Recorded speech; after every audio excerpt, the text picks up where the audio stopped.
Hello dear learners, welcome back to MST tutorial classes. Today in this session, let us see BCom first year's first semester Modern Marketing Model 2 Marketing Environment.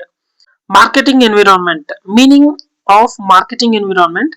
Marketing environment refers to all internal and external factors that influence a company's marketing activities and decision making.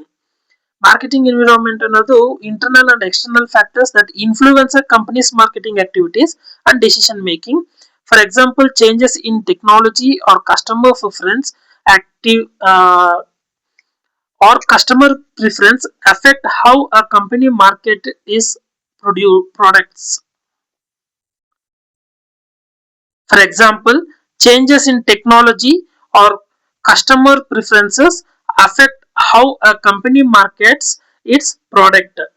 ಅದನ್ನ meaning of marketing environment ಅಲ್ಲಿ ತಗೊಂಡ್ ಬರ್ತೀವಿ. And micro environment ಅಂದ್ರೆ ಏನಂತ ನೋಡೋಣ ಬನ್ನಿ. ಇನ್ modern marketing, micro environment consists of factors close to the company that directly affect its ability to serve customers. Micro environment bandu directly affect its ability to serve the customers. Example, suppliers providing raw materials, competitors selling similar products, and customers buying the product are part of the micro environment. ಇದೆಲ್ಲದನ್ನು ನಾವು example of micro environment ಅಂತ ಹೇಳ್ಬೋದು. Suppliers providing the raw materials ಆಗಿರ್ಬೋದು, competitors selling similar products ಆಗಿರ್ಬೋದು, and customers buying the product are a part of the micro environment. And macro environment. Macro environment includes external forces beyond the control of the company that influence marketing decisions. External forces andre example government laws, economic conditions and cultural changes affects the business in the market. ಇದೆಲ್ಲಾನು macro environmental example. So macro environment includes external forces beyond the control of the company. Company control ಇಲ್ಲದೆ ಇರುವಂತ environmental changes ಇದೆ ಅಲ್ವಾ, ಅದೆಲ್ಲಾನು comes under the macro environment. Example already ನೋಡಿದೀವಿ. Government loss ಆಗಿರ್ಬೋದು, economic conditions and cultural changes affect all businesses in the market. Market segmentation. Meaning, market segmentation is the process of dividing a large market into smaller groups of customers with similar needs, preferences or characteristics. This comes under the market segmentation. It is the process of dividing a large market into small groups. ದೊಡ್ಡ ಒಂದು market ನ ಬಂದು large market will be divided into smaller groups. It is known as a market segmentation.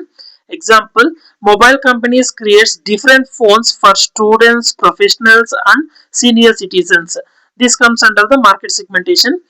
ಇದೆ ಈಸಿಯಾಗಿರುವಂತ example. ಇದು mobile companies ಬಂದು ಎಲ್ಲರಿಗೂ same ಆಗಿರುವಂತ mobile phone ನ ಇಂಟ್ರೊಡ್ಯೂಸ್ ಮಾಡಲ್ಲ.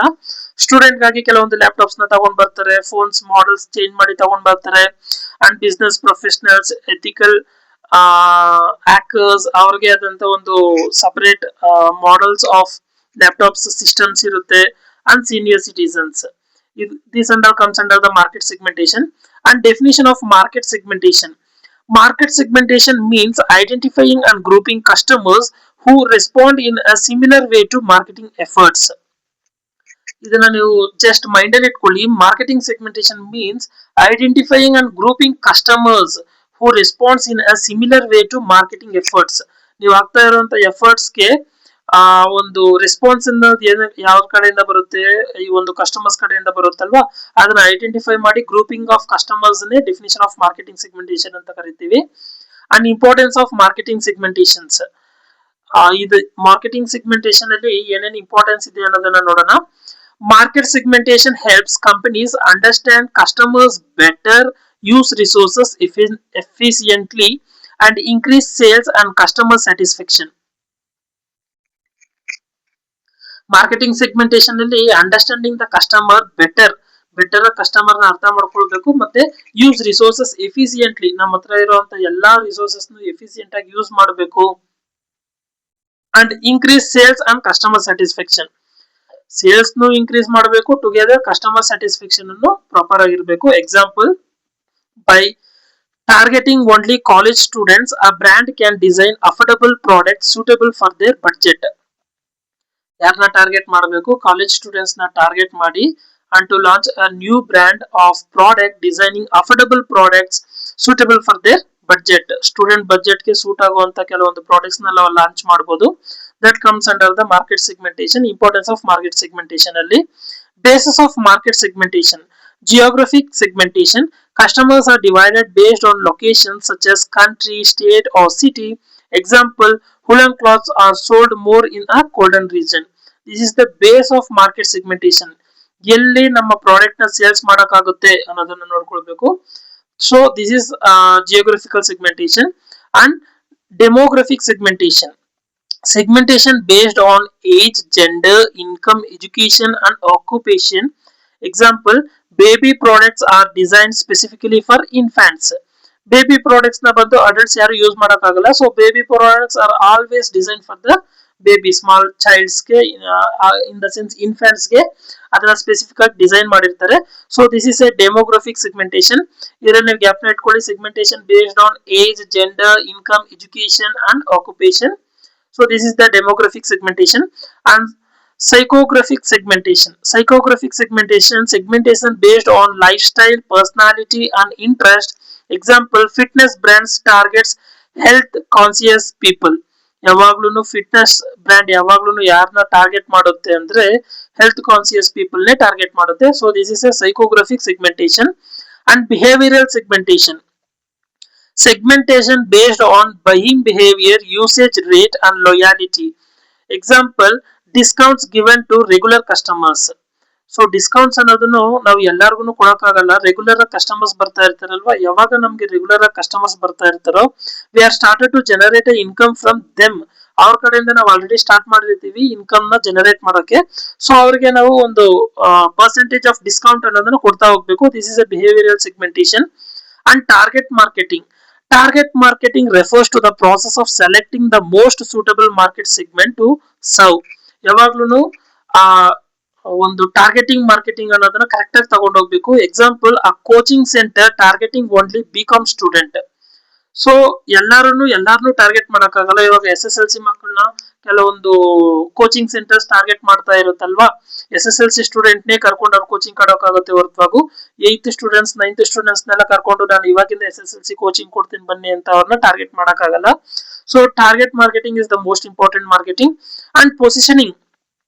Positioning is the process of creating a unique image of the product in the minds of customers compared to the competitors. Competitors ನಮ್ಗೆ ಇದಾರಲ್ವಾ, ಅವ್ರಿಗಿಂತ ನಮ್ಮ ಪ್ರಾಡಕ್ಟ್ಸ್ ಒಂದು ಬ್ರಾಂಡೆಡ್ ಪ್ರಾಡಕ್ಟ್ಸ್ ಅನ್ನೋದನ್ನ ನಾವು ಆ ಒಂದು ಪೊಸಿಷನ್ ಅಲ್ಲಿ ತಗೊಂಡ್ ಬಂದು ಇಡಬೇಕಾಗುತ್ತೆ. So positioning is also most important. Example, ಆ phone brand positioning itself as budget friendly with high quality. Already ನಾವು ನೋಡಿರ್ತೀವಿ ಇವಾಗ ಈ ಒಂದು ಇಂಡಿಯನ್ ಮಾರ್ಕೆಟ್ ಇಲ್ಲಿ ಆಲ್ರೆಡಿ ತುಂಬಾ ಬ್ರಾಂಡ್ಸ್ ಆಫ್ ಮೊಬೈಲ್ ಫೋನ್ಸ್ ಬಂದಿದೆ. ಸೊ ನಮಗೆ ಬಡ್ಜೆಟ್ ಫ್ರೆಂಡ್ಲಿ ಆಗೂ ಇರಬೇಕು ಮತ್ತೆ ಹೈ ಕ್ವಾಲಿಟಿ ಆಗೂ ಇರಬೇಕು ಅನ್ನೋ ಫೋನ್ ನ ಸೆಲೆಕ್ಟ್ ಮಾಡಕ್ಕೆ ಹೋಗ್ತೀವಿ ಹೊರತಾಗಿ ಬಡ್ಜೆಟ್ ಜಾಸ್ತಿ ಕೊಟ್ಬಿಟ್ಟು ಕ್ವಾಲಿಟಿ ಕಮ್ಮಿ ಇದ್ರೂ ಪರವಾಗಿಲ್ಲ ಅಂತ ಯಾವುದೇ ರೀತಿಯಾದ ಕಸ್ಟಮರ್ಸ್ ಥಿಂಕ್ ಮಾಡಲ್ಲ. ಸೊ ನಮ್ಮ ಬ್ರ್ಯಾಂಡ್ ನ ಪೊಸಿಷನಿಂಗ್ ಮಾಡೋದು ಕೂಡ ತುಂಬಾ important. And next one, niche marketing. Niche marketing focus on a small specialized segment with specific needs. Example, organic food products for health conscious customers. Organic food products ನ ಯಾರು ಕೊಡಕ್ಕಾಗುತ್ತೆ? Health conscious customers. ಇದು already ಏನ್ same concept ಅಂದ್ರೆ ಇಲ್ಲಿ already gym concept ಕೂಡ ನೋಡಿದ್ದಲ್ವಾ. In the sense psychographic segmentation ತರನೇ ಇದನ್ನು ಕೂಡ fitness brands targets health conscious people. Same ಇದೇ ಕಾನ್ಸೆಪ್ಟ್ ಈ 10th ಕೂಡ niche marketing. Niche marketing focus on a small specialized segment with specific needs. Example, organic food products for health conscious customers. Final conclusion. Final ಆಗಿ ಒಂದು conclusion ಬರೋಣ marketing environmental ಗೆ. Marketing environment and segmentation helps business understand customers, face competition and design effective marketing strategies. ಇದಕ್ಕೋಸ್ಕರನೇ ನಮ್ಮ ಒಂದು marketing environment ಅನ್ನ use ಮಾಡ್ಕೊಳ್ತೀವಿ. ಸೆಗ್ಮೆಂಟೇಶನ್ಸ್ ನ ಸಪರೇಟ್ ಆಗಿ ಡಿವೈಡ್ ಮಾಡಿ understanding the customers and facing the competitors, how they are producing their products and making it is to get advertisement for the customers and design effectively and marketing strategies ನ follow ಮಾಡಬೇಕಾಗುತ್ತೆ. ಈ ಎಲ್ಲದನ್ನು ನಾವು marketing strategies ಪೂರ್ತಿ follow ಮಾಡಿ ಈ ಒಂದು marketing ನ ನಾವು ಮಾಡುದು ಅನ್ನುವಾಗ ಈ ಮಾರ್ಕೆಟಿಂಗ್ ಎನ್ವಿರಾನ್ಮೆಂಟ್ ಅಲ್ಲಿ ಸೆಗ್ಮೆಂಟೇಶನ್ ನ ಡಿವೈಡ್ ಮಾಡ್ಕೊಂಡು ಮಾಡುವಾಗ ಒಂದು ಒಳ್ಳೆ ಪ್ರಾಡಕ್ಟ್ ನ ಒಂದು ಒಳ್ಳೆ ಕಸ್ಟಮರ್ಸ್ ತಗೊಂಡೋಗಿ ಮಾರ್ಕೆಟಿಂಗ್ ಮಾಡೋಕೆ ತುಂಬಾ ಯೂಸ್ಫುಲ್ ಆಗಿರುತ್ತೆ. I hope you all understood. Let us see in another video.